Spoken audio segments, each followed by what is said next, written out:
नमस्कार, जय हिंद, जय Bharat and welcome to Dev talks. This is Aditya Chint. मेरे साथ हैं अनुपम मिश्रा जी, जो हमको बताएँगे कि भई सुप्रीम कोर्ट्स या फिर हमारे बाकी कोर्ट्स जो हमारी जुडिशियल सिस्टम है, जिसके बारे में हमने पहले भी बात करी थी, आज वो किस जगह पे आके खड़ी है क्योंकि कुछ चेंजेज़ दिखते हैं, कुछ अच्छी चीज़ें हैं, लेकिन जो खराब चीज़ें हैं, वो देख के फिर सोचने को लगता है यार कुछ ठीक नहीं हो रहा। तो ज़रा पता करते हैं कहाँ खड़े हैं हम लोग और जो चीज़ें जो स्पेशली जो एक कैश फॉर वोट्स और ये पता नहीं कैश फॉर बेल और पता नहीं क्या-क्या केसेस अभी बाहर आ रहे हैं धीरे-धीरे, ये क्या हो क्या रहा है? Let's try and understand that. नमस्कार sir, welcome to the show. Hello Aditya. Sir ji पहले ये बताइए मेरे को ये लेट्स स्टार्ट फ्रॉम द जो सबसे इधर-उधर की जो पुरानी बात है, वक्फ। वक्फ पे जो पुराने हमारे चीफ जस्टिस साहब थे उन्होंने नेक्स्ट चीफ जस्टिस को दे दिया। नेक्स्ट चीफ जस्टिस ने आके बोला कि साहब इसमें जब तक कोई बड़ी चीज़ नहीं आती तब तक मैं कुछ स्टे वे नहीं कर सकता। उसके बाद उसको रिज़र्व करके अभी तो हॉलिडे हो गया उनका। तो ये हो क्या रहा है सर? देखिए, मैं आपको बताऊं, सुप्रीम कोर्ट सुप्रीम कोर्ट नहीं, द इंडियन जुडिशरी किसी हद तक आत्ममुग्ध है। नहीं, इसका आप समझिए। एक बीच में कई बार इस तरह की बातें उठी और तमाम जजेस ने भी इस बात को कहा कि it is time you stop calling us my Lord's. आप हमको माय लॉर्ड कहना बंद कर दें, सर कहें, जज कहें, जैसा भी देशों में होता है। आई रिमेंबर जस्टिस अहमदी कह रहे थे, नहीं साहब इससे कैसे होगा, तो हमें तो माय लॉर्ड्स की आदत पड़ गई है। होता क्या है कि वो थोड़ा सा जुडिशरी कोई एक मोनोलिथिक बॉडी नहीं है, उसमें एक अलग अलग तरह के विचार हैं, अलग अलग तरह के लोग हैं। इसका मैं सबसे बड़ा एग्जाम्पल देता हूँ कि एक ही दिन में सुप्रीम कोर्ट की एक बेंच ऑर्डर करती है कि तीस्ता सीतलवाड़ के खिलाफ मुकदमा दर्ज कर लो, गिरफ्तार करो, बंदी बहुत दिनों से उसने तमाशा मचा रखा है, फर्जी बाड़ा मचा रखा है। और सुप्रीम कोर्ट की दूसरी बेंच, सुप्रीम कोर्ट का सीजीआई एक सांस्कृतिक कार्यक्रम से निकल के बेंच बनाता है और उसको स्टे मिल जाता है।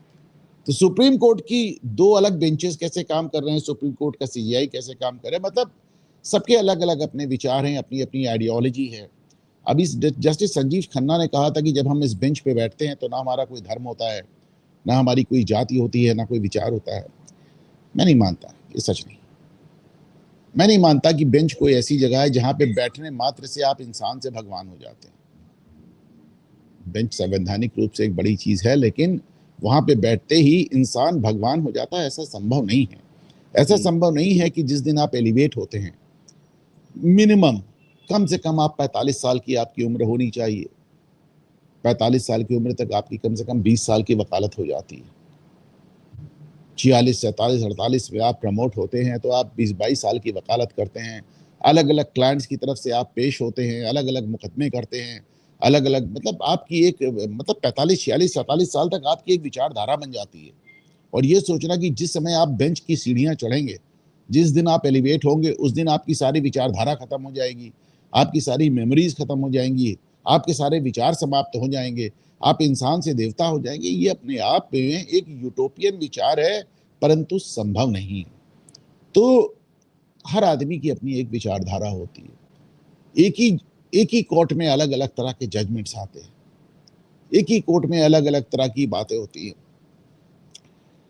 मुझे याद है कि एक सुप्रीम कोर्ट के जज हुआ करते थे, तो वो कहते थे कि इलाहाबाद हाई कोर्ट से गए थे, बड़े चर्चित, बड़े मित्र थे। मैं तो कहते थे कि मुझको बता दो कि मामला क्या है और बेंच कौन सी है, मैं तुम्हें बता दूंगा फैसला क्या आएगा। मतलब इतना वो कहते थे कि लोगों के अपने माइंड मेकअप होते हैं, लोगों के अपने दिमाग बने होते हैं। तो आपने सोचा है, आपने देखा है कि उन्हीं मामलों पे एक बेंच अलग तरह से रिएक्ट करती है, एक बेंच अलग तरह से रिएक्ट करती है। मजेदार बात तो ये है कि साहब एक ही बेंच अलग अलग मौकों पे अलग अलग तरह से रिएक्ट करती है। I remember there was a high court जज इन इलाहाबाद हाई कोर्ट, जो कि बाद में सुप्रीम कोर्ट के जज हो गए, और उन्होंने अपने ही डिसीजन को उस पर दूसरा आदेश दे डाला सुप्रीम कोर्ट में जाके। उनसे बात, पहली बात तो आपको अपने जजमेंट को सुनने का अधिकार नहीं था, लेकिन सुन ही लिया तो आपने दूसरा उसको पलटा और फिर कहा आई एम वाइजर नाउ। अब ये जजेस आर आल्सो ह्यूमंस, और हम अलग अलग तरह के कुछ फैसले बहुत अच्छे आते हैं, बहुत शानदार आते हैं। देखिए, मेरा अपना मानना है कि आज जुडिशरी के खिलाफ माहौल इतना ज़्यादा बन गया है और सोशल मीडिया पे खास तौर से कि मैं जो बात कहने जा रहा हूँ बड़ा अनपॉपुलर ओपिनियन है, और वो ये है कि जुडिशरी की बहुत ज़रूरत है भाई, बहुत ज़रूरत है, बहुत ज़रूरत है। आपको अगर इलाके का दरोगा आपसे बदतमीज़ी कर दे और सरकार आपकी मदद नहीं करेगी क्योंकि दरोगा उसी का अपॉइंटी है, तो सिर्फ जुडिशरी ही आपके काम आती है। और ऐसे तमाम मौक़ों पे भाई मेरी तो ज़िंदगी हाई कोर्ट और सुप्रीम कोर्ट दौड़ते बीती है। मैं तो जानता हूँ कि साहब कोई भी सरकार हो, एक लिमिट के बाद ऑटोक्रेट हो जाती है अगर जुडिशरी एक जुडिशियल अंकुश ना हो तो। जुडिशरी की बड़ी आवश्यकता है, और इसीलिए मुझे लगता है कि जुडिशरी को ये देखना चाहिए कि किसी भी तरह क्या उनके ऊपर आक्षेप ना आए। मैं हमेशा कहता था, जस्टिस संजीव खन्ना बड़ा परेशान थे कि मैं जाने से पहले वक्फ के मामले को शुरू कर दूं। जिस समय वक्फ का मामला दोबारा आया तो उन्होंने कहा मेरे पास इतना समय ही नहीं है कि मैं इसको सुन पाऊं, तो उसको दूसरी बेंच पे लगा दूं। तो भाई जब आपने नोटिस दिया था तब आपको क्या नहीं मालूम था कि आप 15 दिन में रिटायर हो रहे हैं? सीजीआई ने जब पहले दिन वक्फ का मामला टेकअप किया था तो उनको उसी दिन टेकअप नहीं करना चाहिए था, उनको उसी दिन किसी और बेंच में लगा देना चाहिए था। आपको तो मालूम था ना कि आप 15 दिन बाद रिटायर हो रहे हैं, तो आपने उसको एडमिट कर लिया, आपने नोटिस इशू कर दिया, आपने उसमें तमाम सवाल पूछ लिए, आपने एक छोटा सा स्टे भी दे दिया और इसके बाद कह दिया अब तो मेरे पास समय नहीं, कोई और देख ले। तो भाई जब आपके पास समय, you should not have started something which you knew that you are not going to finish. आपको मालूम था ये मुकदमा आप खत्म नहीं कर पाएंगे, आपने शुरू क्यों किया? क्यों शुरू किया? आपको कोई और बेंच देनी चाहिए थी। आपके पास 34 जज हैं सुप्रीम कोर्ट में, क्या chief justice of India Sanjeev Khanna को किसी और पे भरोसा नहीं था अपने सिवा? उन्होंने क्यों सुना उस मामले को? और जब दोबारा वो मामला टेकअप हुआ तो उन्होंने कहा मेरे पास समय नहीं है, मैं तो रिटायर हो रहा हूं। तो भाई जब पहली बार आपने सुना तो भी तो आप रिटायर हो रहे थे, कुल 14-15 दिन बाकी थे। तो मेरा अपना मानना है कि साहब जो जजेस आते हैं, अच्छा खास तौर से जो सुप्रीम कोर्ट के जजेस हैं, इसको आपको आदि समझना होगा, सब 62 से 65 की एज ग्रुप में। 62 से 65 की एज ग्रुप के वो लोग हैं जिनकी पूरी पढ़ाई वही मैकॉले और नेहरूवियन युग की हुई है, तो उनका अपना एक माइंडसेट है। अभी तमाम एक नए यंग जजेस भी आ रहे हैं, तमाम लोग अलग अलग तरह के फैसले भी कर रहे हैं, जुडिशरी में भी बहुत बदलाव आ रहा है। संजीव खन्ना साहब के लिए मैं अक्सर कहता था कि भाई एज भारत के प्रधान न्यायाधीश के रूप में आपकी लिगेसी क्या होगी? आपकी लिगेसी ये होगी कि लोग कहेंगे कि जस्टिस संजीव खन्ना के चीफ जस्टिस ऑफ इंडिया रहते हुए इतना बड़ा मुकदमा हो गया जस्टिस यशवंत वर्मा वाला, और आप उसको एक लॉजिकल एंड तक पहुंचा के नहीं गए। आपको कुछ तो कहा, आप उनको क्लीन चिट दे देते तो भी मैं मान लेता कि आपने लॉजिकल एंड पहुंचाया। आप इस्तीफा ले लेते, आप क्लीन चिट दे देते, आप कुछ तय कर देते, आप सिर्फ अपनी गेंद को सरकार के पाले में डाल के चले गए। तो लोग याद करेंगे कि जब chief justice of India Sanjeev Khanna साहब थे तो जुडिशरी की अस्मिता पे, जुडिशरी की क्रेडिबिलिटी पे, जुडिशरी की विश्वसनीयता पे बहुत बड़ा प्रश्न चिन्ह लगा था, और जस्टिस संजीव खन्ना के पास प्रायोरिटी वक्फ की थी, जुडिशरी की नहीं। वो वही पॉइंट है सर, बिकॉज इट पता नहीं, ये जो केस लिया गया उसके बाद बोल रहे हो कि नहीं जी आपके पास कुछ वो नहीं है स्टे के लिए, तो फिर आपने लिया क्यों? नहीं जी हम कॉन्स्टिट्यूशनैलिटी देख रहे हैं इसको, तो यार एक रिव्यू कर लेते उसका, उसके अंदर क्या प्रॉब्लम थी? Why do you have to take the PIL ये वो एंड ऑल दैट? उसके बाद कोई सुनने को तैयार नहीं। तो it seemed very weird to me sir कि ऐसी चीजें हो रही हैं। बट आई वांट टू नहीं, come to the overall stay नहीं किया, पर एक छोटा स्टे तो हाँ, किया ना उन्होंने। एक कोशिश उसका तो एक की हिस्सा सर। तो उन्होंने वक्फ बाय यूजर वाला तो स्टे किया ही ना। हाँ, उन्होंने बट कहा वो हुआ कि नहीं ना। नहीं, उन्होंने कहा जो रजिस्टर्ड है। अब दिक्कत हाँ, ये, लेकिन लेकिन उसका भी कोई मतलब इसलिए नहीं है क्योंकि 99% रजिस्टर्ड ही नहीं है, सर अब रजिस्टर्ड ही नहीं। एक्ट में लिखा हुआ है कि भई जो चीज़ें रजिस्टर्ड है हम उनको छेड़ेंगे नहीं। तो फिर उसका तो पॉइंट ही नहीं बना कुछ भी। तो आप मतलब जो चीज़ एक्ट में लिखी है उसका ही आपने स्टे बना दिया और आगे क समझ नहीं आया मेरे को हुआ क्या? बट सर आई वांट नहीं, टू जो कम टू रजिस्टर्ड हैं वो भी अगर गलत हैं तो सरकार उसको हाँ, छेड़ेगी, देखेगी। वो हाँ, वो उसका बात हिस्सा उन्होंने रोक रखा है। इस एक्ट बड़ा कॉम्प्रिहेंसिव है, बचा इसमें कुछ नहीं है। कुछ नहीं है। लेकिन आपने उसको एक रजिस्टर्ड बॉडी को आपने कह दिया मत छेड़ा, चलिए ठीक है, मैंने मान लिया। The point I was trying to make is, जो बात मैं कहना चाह रहा था आदि, कि वो जुडिशरी एक एक होमोजीनियस, एक मोनोलिथिक बॉडी नहीं है। हाँ, अलग-अलग जजेस का अलग-अलग स्वभाव है, अलग-अलग सोच है, अलग-अलग विचार है। Correct sir.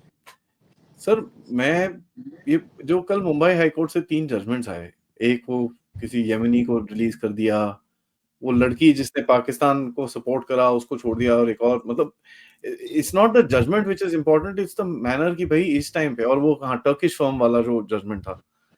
नाउ अगर आप देखें इसके अंदर, ये तो यार नेशनल सिक्योरिटी की बातें हैं। अब नेशनल सिक्योरिटी में जजेस ये बीच में डिसाइड करेंगे, तो फिर तो मतलब वी हैव अनदर प्रॉब्लम। और उस टाइम पे मैंने एक्चुअली जब ऑपरेशन सिंदूर लॉन्च होने वाला था, उस टाइम पे मैंने जोक करके लिखा था, मैं बोला मोदी को साहब को ये चीज़ समझ में आनी चाहिए, प्लीज़ एक 6 जज का पैनल बिठाओ और उसको अपनी एडवाइजरी बना लो। सब जब आर्मी चीफ और एयरफोर्स चीफ और नेवी चीफ आपको प्रेज़ेंट करे, फिर जजेस को पूछो सर ये कर दें हम? नहीं तो कोई पीआईएल लगा देगा, आप ऑपरेशन सिंदूर लॉन्च कैसे कर सकते हो? तो ये नेशनल सिक्योरिटी के मैटर्स के ऊपर मुंबई हाई कोर्ट का एक बंदे का जस्ट वन जज just sits down and gives a judgement कि नहीं, इसको होल्ड कर दो। ये क्या है ये? अब देखिए 3 जजमेंट आए हैं, एक यमन का, जहाँ पे ये हूती रिबेल्स हैं। एक यमन का बंदा है जिसने अपना वीज़ा ओवरस्टे किया है। उसका वीज़ा खत्म हो गया पर उसने भारत छोड़ने से इनकार कर दिया।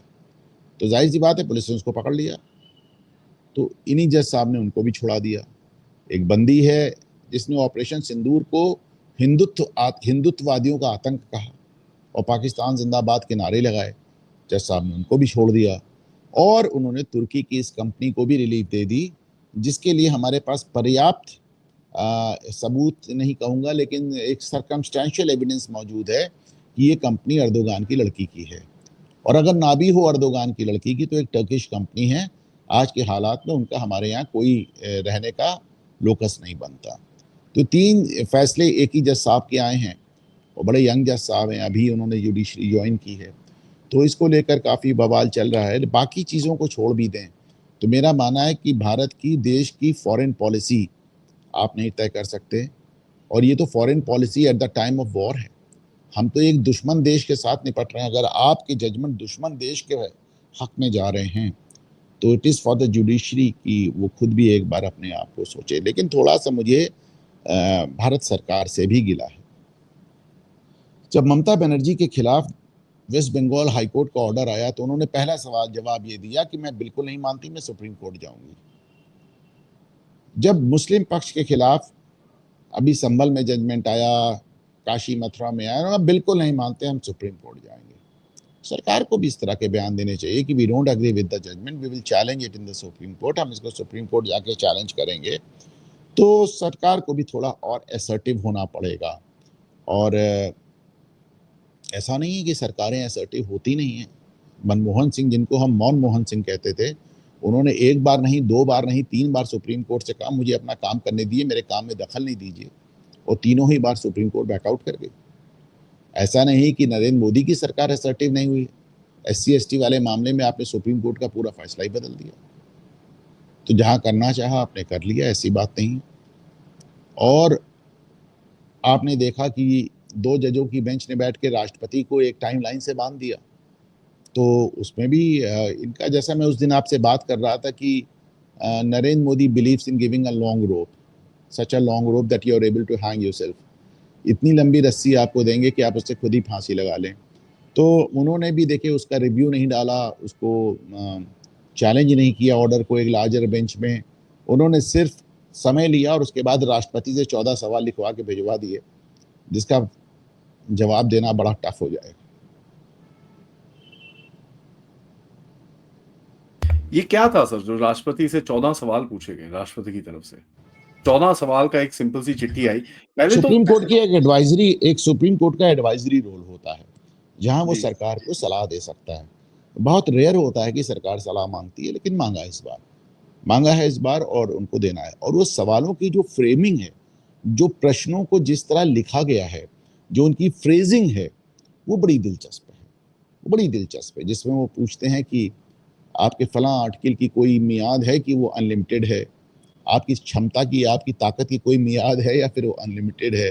तो बड़े अच्छे दिलचस्प तरीके से वो सवाल पूछे गए हैं और संविधान की दायरे में रहते हुए उन सवालों का जवाब देना निस्संदेह बहुत दिलचस्प होगा।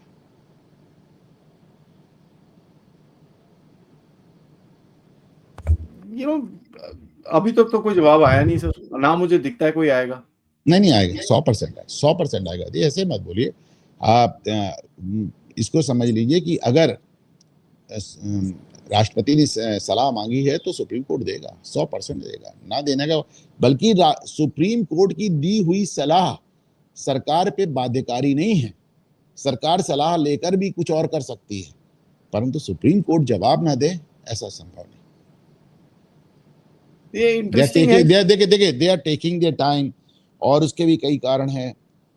संजीव खन्ना साहब रिटायर ही हो गए, हमारे जो नए सीजीआई आए हैं उनके पास बहुत समय नहीं है, आप जानते हैं, तो शायद 6 महीने हैं, क्या है। हाँ, तो हो सकता है कि ये भी ना दें, हो सकता है आने वाले सीजीआई दें। हालांकि जवाब देने के लिए 6 महीना बहुत होता है, जवाब देने के लिए 6 दिन बहुत है।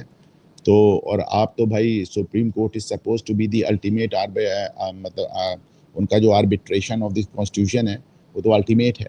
तो आप ही तो आर्बिट्रेशन, आप ही उसको डिसाइड करते हो, आप ही का आर्बिट्रेशन है, आप ही की समझ है संविधान को लेकर।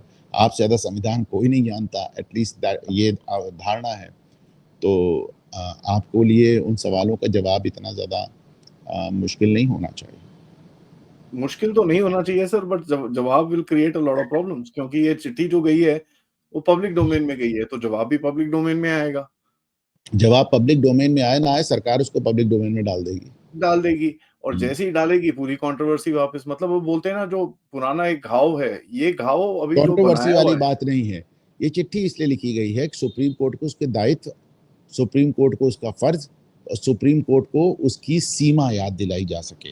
ये चिट्ठी इसलिए लिखी गई है कि जब सुप्रीम कोर्ट लिख कर देगी कि साहब हमारी भी ताकतों की सीमा है, तो आगे से उनको याद रहेगा। ये चिट्ठी इसलिए लिखी गई है कि एक बार सुप्रीम कोर्ट लिखित में बाकायदा पब्लिकली मान लेगी कि साहब हमारी भी सीमाएं हैं, हमारे पास अनलिमिटेड पावर नहीं है, तो आगे से वो अनलिमिटेड पावर एक्सरसाइज करने से पहले 2 बार जजेस सोचेंगे। क्योंकि तो हमें आप भूलना नहीं चाहिए कि हमारे यहाँ जुडिशरी की सर्वोच्चता, न्यायपालिका की सर्वोच्चता की बात होती है, जजेस की सर्वोच्चता की बात नहीं होती। करेक्ट।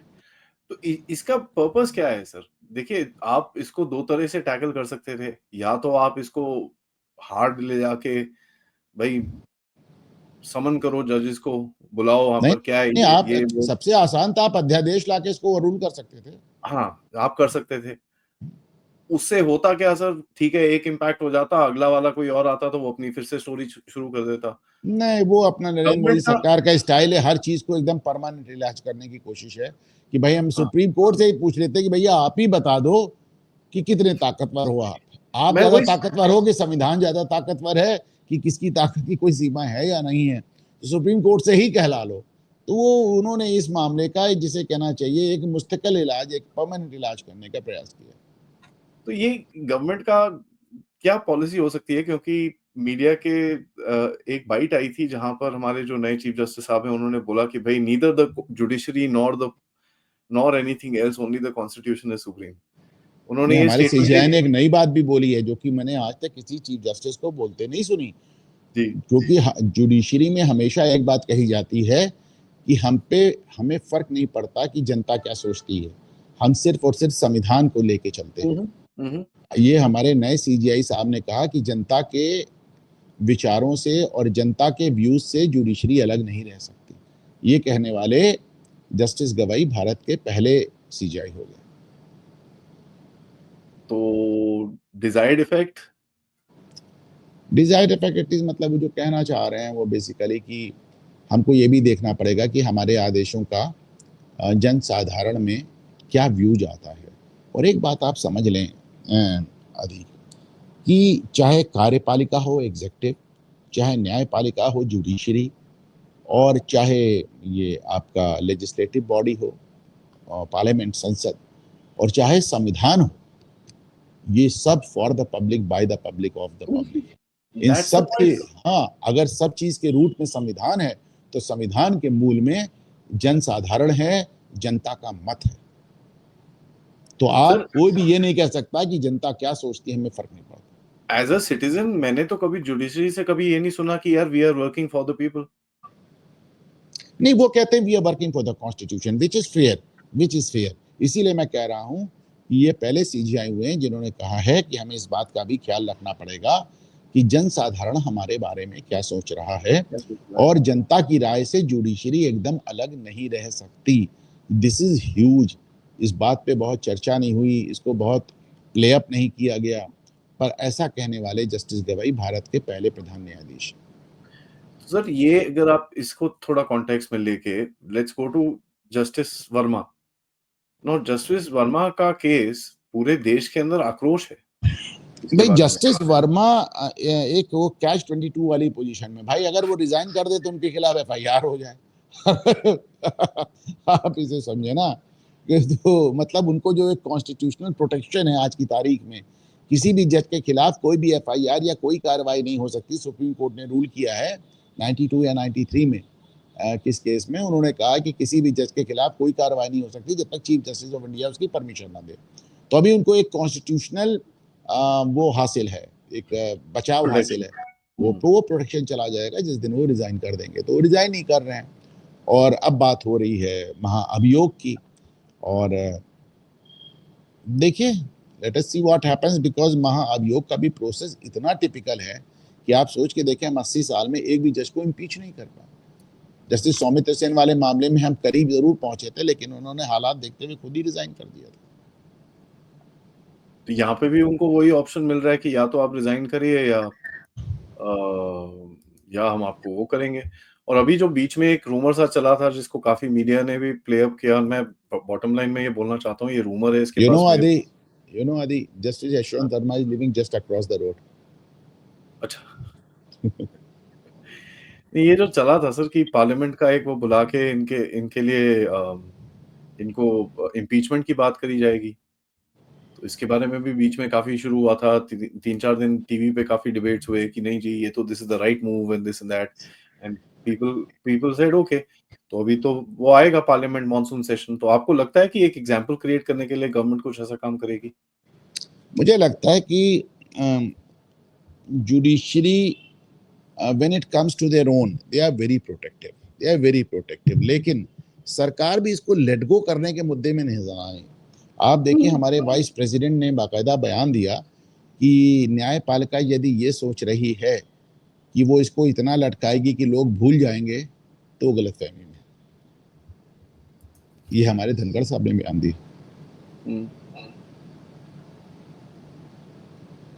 आई मीन वो बड़ा अच्छा है, ऐसे मेरे को बड़ा अच्छा लगा। बट सी मेरे को सी सी सी यशवंत का एज सच कोई करियर बचता नहीं है। क्योंकि कल मानिए अगर आप यशवंत को क्लीन चिट भी दे दें, फर्ज करें यशवंत बैठते भी हैं बेंच पे, तो जो भी आदेश देंगे उस आदेश को कौन मानेगा, या उस आदेश की क्या इज्जत होगी? जिस व्यक्ति के खिलाफ वो आदेश जाएगा वो तो कह देगा ऐसा नहीं है, ऐसा है। तो जुडिशरी हो या सरकार हो, ये सब इकबाल से चलते हैं। और एक बार आपका इकबाल खत्म हो जाए, एक बार आपकी रेपुटेशन खत्म हो जाए, एक बार आपकी विश्वसनीयता पे बड़ा प्रश्न चिन्ह लग जाए, तो फिर बड़ा मुश्किल हो जाता है। आई रिमेंबर एक यहाँ पे एक्टिंग चीफ जस्टिस थे, मैं नाम भूल रहा हूँ उनका, तो एक बार मेरी उनसे बात हो रही थी, तो उन्होंने कहा कि एक डीएम जाके एक गांव में गांव वालों के खिलाफ आदेश कर दे तो गांव से पथराव होने लगे।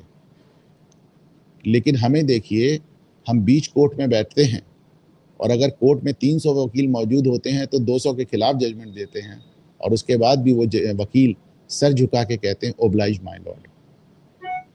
तो ये उनकी एक विश्वसनीयता, ये उनका इकबाल, ये उनकी रेपुटेशन थी जुडिशरी की, जहाँ पे भरी कोर्ट में एक सिंगल जज बैठ के सारे वकीलों को ट्रैश कर देता है, सारे वकीलों की आर्गुमेंट खत्म कर देता है, उनके खिलाफ आदेश देता है, उनके ऊपर कंटेम्प्ट चलाता है, भरी कोर्ट में वकीलों के खिलाफ आदेश करता है, उसके बाद भी वकील झुक के उसको ओब्लाइज माय लॉर्ड कह के सलाम करते हैं। तो ये उनकी एक इज्जत थी। और जिस दिन जुडिशरी अपनी उस इज्जत को खो देती है, तो फिर जिस दिन वो अपनी एक मॉरल एज खो देती है, अपनी जो नैतिक उनका जो प्रभाव है वो समाप्त होता है। तो मुझे लगता है कि जस्टिस यशवंत के पास वो तो बचा नहीं, लेकिन एज आई सेड कि वो भी बड़ी एक दिक्कत में, उन्हें मालूम है अगर रिजाइन कर देंगे तो उनके खिलाफ कार्रवाई शुरू हो जाएगी। कार्रवाई शुरू हो जाएगी। सर एक जस्टिस गवाई ने एक और स्टेटमेंट दिया था जहां उन्होंने बोला, I come from a scheduled caste but why should my children take up the share of someone's more deserving from a village. और इसके ऊपर भी मतलब एक्चुअली इसके ऊपर हंगामा होना चाहिए था बट हुआ नहीं, फनीली स्पीकिंग। किसी ने इसको पिकअप ही नहीं करा, वो आया, हाँ जी एक बार ही डिस्कस हुआ, बस खत्म हो गया। To me this is very significant, क्योंकि ये जो अभी कास्ट नैरेटिव ये जो चल रहा था, जो हमने पिछली बारी बात करी थी, ये उसके अंदर बड़ा एक फिट बैठता है। तो is there a thought process of doing something different, क्योंकि सुप्रीम कोर्ट की तरफ से वो क्रीमी लेयर की भी बात करी गई है, जहां पे गवर्नमेंट ने बैक ऑफ करा था थोड़े टाइम के लिए। तो काफी कुछ है इसके अंदर, तो आप क्या कैसे देखते हैं इसको? देखिए, जस्टिस गवाई ने बात तो बड़ी करी है, हालांकि इसमें भी मेरा एक सवाल है कि जज साहब के तो अपने पिताजी बहुत बड़े आदमी थे, तो फिर जज साहब ने ही उसका फायदा क्यों लिया? अगर वो ऐसा कह रहे हैं तो आप पहले आप इसे खुद करके दिखाते। बहरहाल लेकिन जज साहब ने दो बातें कही हैं। एक तो उन्होंने कहा है कि creamy layer in schedule caste and schedule tribes, तो कोई सरकार की हिम्मत नहीं कि भी उसमें हाथ लगा दे। दूसरी बात उन्होंने क्लासिफिकेशन कहा है। क्लासिफिकेशन भी एक अलग तरह की क्रीमी लेयर है, जहाँ पे रिजर्वेशन को 3 हिस्से में बांटा जा रहा है, और वो तो आप देख रहे हैं कई जगह 3 राज्यों में बढ़ चुका है। सब हरियाणा में हो गया, सबसे पहले तेलंगाना में हो गया, कांग्रेस स्टेट में हो गया। तो यस, रिजर्वेशन पे उनके एक लैंडमार्क विचार और लैंडमार्क थॉट्स हैं। लैंडमार्क थॉट्स तो बढ़िया है, बट ये इम्प्लीमेंट हो सकता है क्या इस देश में? आधा पार्ट तो इम्प्लीमेंट हो गया ना, क्लासिफिकेशन तो हो गया ना, ऑलरेडी इम्प्लीमेंटेड। तो उसके बाद अभी आप आधा आप इम्प्लीमेंट करोगे जब आपका सेंसस हो, ये सब चीजें तो खत्म वो करोगे। देखिए क्रीमी लेयर तो देखिए, क्रीमी लेयर का जहां तक सवाल है, बड़ा बड़ा एक लॉजिकल बात है। क्रीमी लेयर क्या है, बड़े सिंपल शब्दों में समझें कि मानिए अगर एक दलित व्यक्ति है और 3 पुश्तों से बहुत अच्छी तरह उसके बाप दादा सब आईएएस हैं, तो उसका बच्चा उस दलित बच्चे से कैसे मतलब वो एक उससे वो दलित बच्चा कैसे कम्पीट करेगा जिसके बाप दादा सड़क में हैं, झाड़ू लगा रहे हैं या गाँव में गरीब हैं। तो ये माना गया कि साहब जो ऑलरेडी बहुत ज़्यादा जिनको मिल चुका है, उनको रिजर्वेशन की परिधि से बाहर कर दें। बड़ी अच्छा, एक बात और है, अगर वो लोग रिजर्वेशन की परिधि से बाहर होंगे, तो ये कहते हैं ये तो भाई मनुवादियों की साजिश है। अरे भाई, वो आरक्षण मनुवादियों को थोड़ी ना मिल जाएगा। वो आरक्षण अगर दलितों का आप क्रीमी लेयर हटाएंगे तो वो दलितों को ही तो जाएगा। शेड्यूल ट्राइब का हटाएंगे तो शेड्यूल ट्राइब को ही तो जाएगा। 0 मतलब आधा पर 0.3% कितना मीणा पॉपुलेशन अगर 55% रिजर्वेशन का लाभ उठा रही है, तो फिर इसमें क्यों नहीं होना चाहिए? और अगर आपकी रिजर्वेशन किसी एक हिस्से की कटेगी तो मनुवादियों को नहीं मिल जाएगी, जनरल कैटेगरी को नहीं मिल जाएगी, शेड्यूल ट्राइब की शेड्यूल ट्राइब को मिलेगी, शेड्यूल कास्ट की शेड्यूल कास्ट को मिलेगी, ओबीसीज की ओबीसीज को मिलेगी। और अभी तो it actually makes more sense, जैसे जैसे आप ये पूरा नक्सल वाला एरिया क्लियर कर रहे हो, वहां वो बेचारों को तो कुछ भी नहीं मिला है, उनको तो स्पेशल प्रेफरेंस मिलना चाहिए इस टाइम पे। नहीं, आपको मालूम है ना कि शेड्यूल कास्ट में भी 90% जातियों को आज तक कुछ नहीं मिला। सारा फायदा 10% जातियों में उठा लिया जाए। दिक्कत क्या है कि जिन 10% 5% 7% जातियों ने फायदा उठाया है, वो अब ताकतवर हो चुके हैं, बहुत वोकल हैं, सोशल मीडिया पे हैं, सरकारी नौकरी में हैं, जुडिशरी में, हर जगह हैं, राजनीति में हैं। तो वो बहुत खुल के अपने समाज की पैरवी करते हैं और उसको हटना नहीं देना चाहते। मेरे पास सर दो आखिरी सवाल हैं। एक है कि ये जो पीआईएल बाजी चल रही है देश के अंदर, आप ये देखिए कि वो रोहिंग्यास के ऊपर ना सुप्रीम कोर्ट ने 2019 में बोला था कि नहीं नहीं इनको अभी मत भेजो, इनकी ह्यूमन राइट्स हैं, ये हैं वो हैं, तो वो उस टाइम का था। रिसेंटली अभी जब immigration and foreigners bill clear हो गया, वो तो फिर ऑब्वियसली एक लॉ बन गया, रैटिफाई हो गया, सब कुछ हो गया। फिर हमने देखा कि सुप्रीम कोर्ट की तरफ से स्टेटमेंट्स आए कि हम धर्मशाला नहीं है। देखिए, उसके सारी बाद प्रॉब्लम की जड़ यही है, जब से सुप्रीम कोर्ट ने ये कह दिया है कि विदेशी है तो बाहर करो, तो अभी तब से ये ऑपरेशन सारे ड्रामे शुरू हो गए। और उसके बाद आपने ये भी देखा, इधर सरकार ने डिपोर्टेशन शुरू भी कर दिया, बड़ी मात्रा में शुरू कर दिया, घेरना शुरू कर दिया, पकड़ना शुरू कर दिया, डिपोर्टेशन शुरू कर दिया।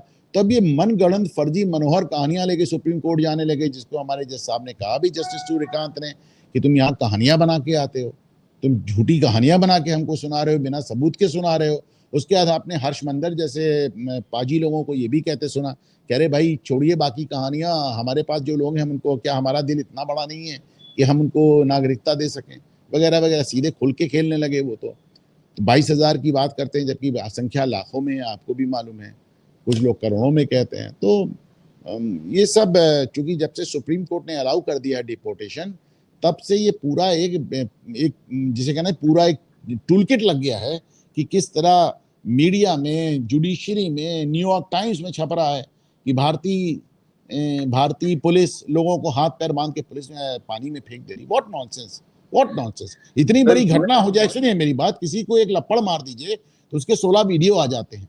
आप 50 लोग को हाथ पैर बांध के पानी में फेंक देंगे और फिर पता नहीं चलेगा।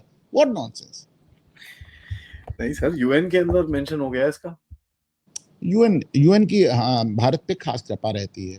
वो केजरीवाल के ऊपर भी परेशान हो जाते हैं, केजरीवाल की गिरफ्तारी पे परेशान हो जाते हैं, और ये इन लोग का है ही, वो अपना हर बात को यूएन तक ले जाते हैं और यूएन से एक बयान ले आते हैं। लेकिन एक ये भी बड़ी मजेदार बात है कि यूनाइटेड नेशंस अब धीरे धीरे अपनी पूरी मैं कहूँगा विश्वसनीयता के साथ साथ प्रासंगिकता भी खो चुका है। क्रेडिबिलिटी के साथ साथ उसकी कोई यूजफुलनेस भी नहीं बची। जो मतलब अब वो तो एक जोकरों का समूह रह गया, इससे ज़्यादा नहीं है।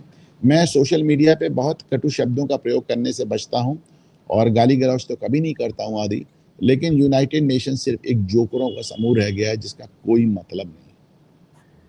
सर मेरी तरफ से फुल फॉर्म पता है, मैं बोलता था इसको useless nuts. So that tells you. Sir इसी के तहत मेरे को एक फॉलो पूछना था before I come to my last one. ये जो पीआईएल बाजी अभी भी चल रही है एंड जो प्रेफरेंशियल ट्रीटमेंट जो मिल रहा है, जिसके ऊपर काफी लोग अभी कॉल आउट कर रहे हैं जो पहले नहीं करते थे। Now it is to a factor कि भाई ये अच्छा ये इकोसिस्टम का है, तो कल सुबह वहां पर कपिल सिब्बल साहब खड़े होंगे, या कल सुबह कोई और ये इकोसिस्टम का खड़ा होगा वहां पर उसको डिफेंड करने के लिए, तो और वो चीज हो जाती है। So it's become a matter of joke, मतलब it's become a matter of this thing कि अभी वो जैसे कोई नेहा सिंह राठौड़ या कुछ था, she did something wrong, that's not correct at the time. उसके लिए अगले दिन सुबह वहां पर सब रेडी। वो एक और वो जो ऑथर था, क्या वो जो टीचर है, उसके फटाफट वो पूरा इकोसिस्टम तैयार हो जाता है करने के लिए। ये रोकने के लिए कुछ कुछ हो रहा है sir, which you can see. Supreme court पे कुछ वरिष्ठ अधिवक्ताओं ने कब्जा कर रखा है, ये बार बार बात आती है, और इसका सबसे बड़ा एग्जाम्पल आपने देखा, सुप्रीम कोर्ट के इतिहास में पहली बार जस्टिस बेला त्रिवेदी को विदाई नहीं दी गई, फेयरवेल नहीं दिया गया, क्योंकि जस्टिस बेला त्रिवेदी ने उमर खालिद शर्जील इस्लाम जैसे लोगों को जमानत देने से मना कर दिया। जबकि कपिल सिब्बल खड़े थे, तो सिंघवी खड़े थे, तो फलाने ठिकाने खड़े थे, पर उन्होंने देने से मना कर दिया। उन्होंने कुछ खास लोगों की गुंडागर्दी और उनका ये सब नहीं चलने दिया। तो आप देखिए, उनको पहली बार for the first time in the history of Supreme Court a retiring जज has not been given farewell. तो ये कुछ लोगों का अपनी धांधली चल रही है।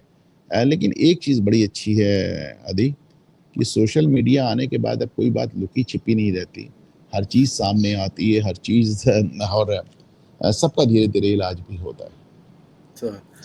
आखिरी सवाल सर, सबसे ज्यादा डर मेरे को जो लगता है, और जब डोनाल्ड ट्रंप इलेक्ट हुआ था सर, मैं बड़ा मिक्स्ड फीलिंग्स ही थी मेरी। एक चीज के लिए मैं खुश था, मैं बोला यार ये साला लेफ्टी नहीं है, ये लेफ्टिस्ट के अगेंस्ट जाएगा। बाकी तो बावला है, उस टाइम पे भी मेरे को पता था ये पागल है, सारा कुछ भी बोलता है, कभी भी बोलता है। इसके मुंह पे ना किसी को ताला लगाना चाहिए, और बहुत टाइम से बोल रहा हूँ ये बोलता बहुत ज्यादा है, इसको चुप कराओ। इसने लेफ्टिस्ट का वहां पर थोड़ा इलाज किया, हमने उसका इम्पैक्ट यहाँ पर देखा। बट ये जो लेफ्टिज्म थॉट है और ये जो वोकिज्म थॉट है, ये हमारे जुडिशरी के अंदर भी है। फॉर एग्जाम्पल एक जो रिकमेंडेशन आया है, विच इज आई मीन, अगर आप इसको न्यू एज में से देखें, मॉडर्निटी में से देखें, तो बड़ा वो क्या फर्क पड़ता है, but it is basically supreme court जो बोल रहा है गवर्नमेंट को कि भाई पॉक्सो के अंदर डीक्रिमिनलाइज करिए एडोलेसेंट लव। ना एडोलेसेंट लव अगर आप बोले चलिए भाई 16 साल की उम्र से आप थोड़ा डीक्रिमिनलाइज करो, थोड़ी सी अकल आ जाती है बंदे को, समझ में आता है। But if you're trying to say, भाई 13, 20, 14-year-old child also is the same this thing, it doesn't make sense to me। और ये सब चीजें हमारे देश में अगर आप अभी स्टार्ट करोगे तो हम कहाँ जाएंगे सर? हमारा सिविलाइजेशन, कल्चर, आई मीन वो स्कूल पास नहीं हुआ, तुम पहले उसको लव करा रहे हो। देखिए फिर जो पॉक्सो बना था उसका कोई मतलब भी नहीं रह जाता ना, लॉ का ही कोई मतलब नहीं रह जाता, पहली बात। दूसरी बात, जितनी ये वोक फिलॉसफी, इसीलिए मैं इन वोकिज्म से मुझे बड़ी परेशानी होती है। ये अभी वेस्टर्न एक कंट्रीज में एक नई एक धारणा आई है कि जो पीडोफाइल्स होते हैं, पीडोफाइल को हिंदी में क्या कहेंगे आदि, वो जो बच्चों के साथ यौन अपराध करते हैं उनको पीडोफाइल कहते हैं। तो अब ये वेस्ट में एक नई फिलॉसफी आई है कि पीडोफाइल जो हैं अपराधी नहीं हैं, आप मान के चलें उनको बच्चों से कुछ ज़्यादा प्यार है। ये एक नई फिलॉसफी आई है, तो इस पे कुछ राइटर्स ने बड़ा लिखा भी है, उनको बड़ा अप्रिशिएट भी किया गया है। और सुप्रीम कोर्ट को वोकिज्म में नहीं पढ़ना चाहिए। और जिन जज साहब ने ये अभी आप बता रहे थे ये आदेश दिया है, वो अब रिटायर भी हो गए हैं, वो कुछ अल्ट्रा मॉडर्न और अल्ट्रा लेफ्टिस्ट या अल्ट्रा वोक जज थे भी। और मैं समझता हूँ कि जस्टिस चंद्रचूड़ ने भी बड़ा नुकसान किया अपने टाइम में, और उन्होंने अपने एक लंबे कार्यकाल में बहुत वोकिज्म लाया। और आप प्रेग्नेंट इसको देख पर्सन लेना, पर्सन आप देख लें, आपने किस तरह के आदेश दिए हैं। हमारे यहाँ ये एक धारा थी जिसको एडल्ट्री की धारा कहा जाता था, शायद 377 थी क्या थी।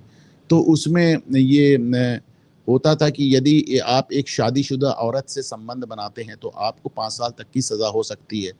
और उसमें औरत को जो महिला थी उसको कोई सज़ा नहीं थी, माना जाता था महिला की बदनामी ही उसकी सज़ा हो गई। तो अब आपने वो भी ख़त्म कर दिया। और तो और आपने ये कह दिया कि एक पुरुष को अपनी महिला की, अपनी पत्नी की सेक्सुअलिटी पे कोई हक नहीं है। एक पत्नी किसके साथ जाती है या नहीं जाती ये तय करने वाला पुरुष कौन है। तो फिर तो शादी जैसे इंस्टीट्यूशन के संस्था का कोई मायने नहीं रह जाता। तो ये सब वोकिज्म है और ये बहुत बेकार है। और वो उसको जस्टिस चंद्रचूड़ क्या कोई भी कहे, मैं तो ना मानूं, मैं तो नहीं मानता, बिल्कुल नहीं। मेरी समझ में एकदम ये बेकार आदेश हैं। और लेकिन जस्टिस चंद्रचूड़ के कहने मात्र से समाज बदल जाएगा मुझे नहीं लगता है, पहली बात। और दूसरी बात ये कि ये जो वोकिज्म आ रहा है ये गलत है, और समाज इसको बिल्कुल स्वीकार नहीं करेगा। और मैं फिर से याद दिला दूं कि हमारे जो नए प्रधान न्यायाधीश हैं, हमारे जो नए चीफ जस्टिस ऑफ इंडिया हैं, जस्टिस BR गवई, उन्होंने कहा है कि जुडिशरी अपने आइवरी टावर में समाज क्या सोचता है उससे एकदम अलग होकर नहीं रह सकती। आई होप नॉट सर, क्योंकि ये देख के थोड़ा सा अजीब लगता है। ये सब चीजें हमारी सभ्यता, हम पहनावा हमारा अलग जो हो, लेकिन जो हमारे दिल के अंदर जो हमारे फीलिंग्स हैं, जो हमारी बोलते हैं ना कॉन्शियस बिहेवियर है, वो एक भारतीय बिहेवियर है, क्योंकि सर्टेन थिंग्स हमको नहीं एडजस्ट होती सोसाइटी के अंदर। भारतीय नहीं है आदि, भारतीय नहीं है, ये कुछ चीजें ऐसी हैं जो अक्रॉस द वर्ल्ड कहीं एक्सेप्ट नहीं होंगी भाई। आज भी जो चीजें आप देखते हैं वो अपवाद हैं, they are the exceptions. Mainstreaming कहीं नहीं हुई है। जो बहुसंख्यक पॉपुलेशन है वो इनको कहीं नहीं स्वीकार पाई है, इन आइडियाज को। Absolutely sir. Thank you sir, आपसे बात करके हमेशा कुछ नया सीखने को मिलता है।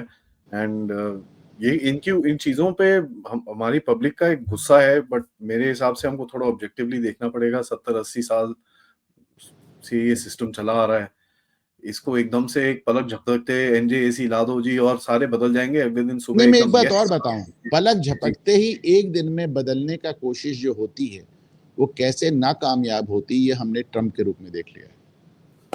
मतलब सर इसको बोलते हैं ना थिंकिंग, मैं यही वही कर रहा था, डोनाल्ड ट्रंप की तरफ देख रहा था। नरेंद्र मोदी जिस तरह धीरे धीरे करके चला रहे हैं चीजों को, शायद समाज को बदलने का वही इकलौता तरीका है। हमें बहुत पसंद नहीं आता, हमें बहुत पसंद नहीं आता, क्योंकि हमारा हमारा भी साहब गले तक भर गया। हमको लगता है रातों रात कुछ चेंज आ जाए, पर रातों रात चेंज करने वाले ट्रम्प की तरह असफल हो जाते हैं, पहली बात। दूसरी बात, आ, समाज भी कोई, मैंने कहा ना, कोई एक मोनोलिथिक बॉडी नहीं है, कोई एक होमोजीनियस बॉडी। उसमें हर तरह के विचार वाले लोग हैं, विरोध करते हैं और जबरदस्त विरोध। और एक बात याद रखिएगा, आज भी मीडिया, आज भी नैरेटिव बनाने की ताकत जो इन वोकिस के हाथ में है, जो वोकिज्म के हाथ में है, जो लेफ्टिस्ट के हाथ में है, उतनी अभी बाकी लोग के हाथ में नहीं। Absolutely I agree with you sir, उसमें कोई डाउट नहीं है। Thank you sir, as always आपसे बात करके बहुत अच्छा लगा, and thank you for the time and knowledge. Audience से रिक्वेस्ट है, प्लीज अपने थैंक यू कमेंट्स पार्टनर। दीजिए। सबको गुस्सा जरूर चढ़ता है, बट अपने कमेंट्स कंस्ट्रक्टिवली दीजिए, at least so that we can also interact with that. यानी आदि हम एक चीज और इसमें जोड़ दें इसके बिफोर वी जी, वाइंड अप। जी, जिस दिन सीज फायर हुआ था, इस देश का 95% आदमी नाराज था। मैंने उस दिन भी नॉट कहा था, नॉट उस दिन मैंने अपने शो पे कहा था, घूमता आईना पे, कि जिस दिन डस्ट सेटल करेगी, जिस दिन थोड़ा सा मामला आपकी, जिस दिन पैशंस थोड़े से कम होंगे, यू विल रियलाइज कि a lot has been achieved. बहुत यस, कुछ अचीव किया जा चुका है, बहुत जी, कुछ अचीव किया जा चुका है। तो धीरे धीरे लोगों को बात समझ में, मैं हमेशा कहता हूं कि ऑपरेशन सिंदूर के 3 सबसे बड़े फायदे। एक, जो हमारे दिमाग में एक खौफ था कि हम एलओसी नहीं क्रॉस कर सकते, एलओसी क्रॉस करेंगे तो पाकिस्तान एटम बम फेंक देगा। हमने कारगिल युद्ध के दौरान इतना नुकसान उठाया, पर अटल बिहारी सरकार ने भारतीय वायुसेना को एलओसी क्रॉस करने की इजाजत नहीं दी। तो मोदी ने 3 बार एलओसी क्रॉस की, सर्जिकल स्ट्राइक में की, बालाकोट में की, और भी फिर की। दूसरा सबसे बड़ा फायदा जो मैसेज आया है कि हम एकदम निशानेबाज की तरह तुम्हें पूरे पाकिस्तान में कहीं भी मार सकते। इसमें 2 निशाने में सबसे ज्यादा बताता हूं। ठीक है, आपने तमाम एयरफील्ड मारे, सब कुछ मारे, लेकिन जब आप एक मस्जिद को उसके गुंबद में मारते हो, जब आप मस्जिद के गुंबद में मारते हो तो क्या निशाना है। इसके अलावा जब जिन गुफाओं में आपका न्यूक्लियर एसेट है, हम उस गुफा के मुहाने पे, उसके गेट पे मारते हैं, तो क्या निशाना। तो दूसरा ये, और तीसरा ये कि यार जिस तरह हमारी एक भी मिसाइल तुम रोक नहीं पाए, तुम अपनी एक भी मिसाइल हम तक पहुंचा नहीं पाए। ये यस, सबसे बड़ा है। जी, जी, जी। अरे सर, उस दिन जिस दिन मैंने ट्वीट करा था, उस दिन बाप रे बाप! इतनी गालियाँ सुनने को मिली थी, और उसके बाद जब ये सब चीज़ें हुई, और वही लोग जितने जितने लोगों ने गालियाँ निकाली, वो फिर नहीं यार गलती हो गई, सॉरी, सॉरी, गुस्से में था मैं।